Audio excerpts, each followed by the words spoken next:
அனைவருக்கும் வணக்கம். திரிணாமுல் காங்கிரஸ் மேற்கு வங்கத்தில் பார்த்தீங்க அப்படின்னா அவங்க அஃபிஷியல் பேஜில் சோஷியல் மீடியாவில் ஒரு தகவலை பரப்பிகிட்ருக்காங்க. என்ன அப்படின்னா பாஜக ஒரு இடத்துல வந்துட்டு ஒரு 5 மிஷின் இருக்கு இல்லையா, நம்ம அந்த இவிஎம் மிஷின்னு, அந்த மிஷினை வந்துட்டு குறியீடு பண்ணி வச்சுருக்காங்க அப்படிங்கிற மாதிரி ஒரு செய்தியை பரப்புனாங்க.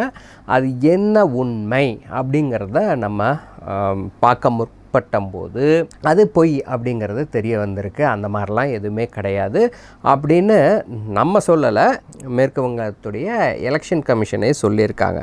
சரி, அவங்க சொன்னது என்ன அப்படின்னு பார்த்திங்கன்னா, விண்ணப்பதாரர்கள் மற்றும் அவர்களின் முகவர்கள் கையொப்பம் இடுறது வழக்கம்.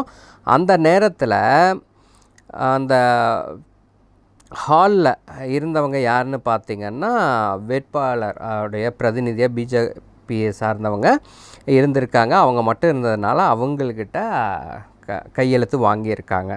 இதைத்தான் திரிணாமுல் காங்கிரஸ் அவங்க என்ன சொல்கிறாங்கன்னா, குறியீடு அப்படின்னு தனியாக அந்த மிஷின் தெரியறதுக்காக பாஜகவால் செட் பண்ண மிஷின் அப்படிங்கிற மாதிரிலாம் ஒரு வதந்தியை பரப்பிட்டுருக்காங்க. அதனால் தேர்தல் ஆணையம் வந்துட்டு அவங்களே பதில் சொல்லியிருக்காங்க. அதை நம்ம பார்த்தோம். அதனால் இந்த மாதிரி தான் நிறையா வதந்திகள் வந்துட்டுருக்கு.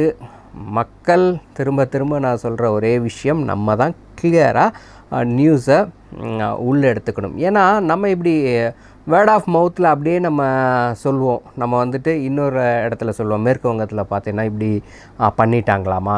இது எந்த கட்சியாக இருந்தாலும் அது வந்துட்டு தப்பு தானே. அப்படி வந்துட்டு நிறையா பரவிக்கிட்டே இருக்கும். ஒரு பொய் செய்தி காட்டுத்தீ மாதிரி பரவ நம்ம விடக்கூடாது அப்படிங்கிறதுக்காக தான் நம்ம என்ன உண்மை அப்படிங்கிறத நம்ம சொல்லிக்கிட்டு இருக்கோம்.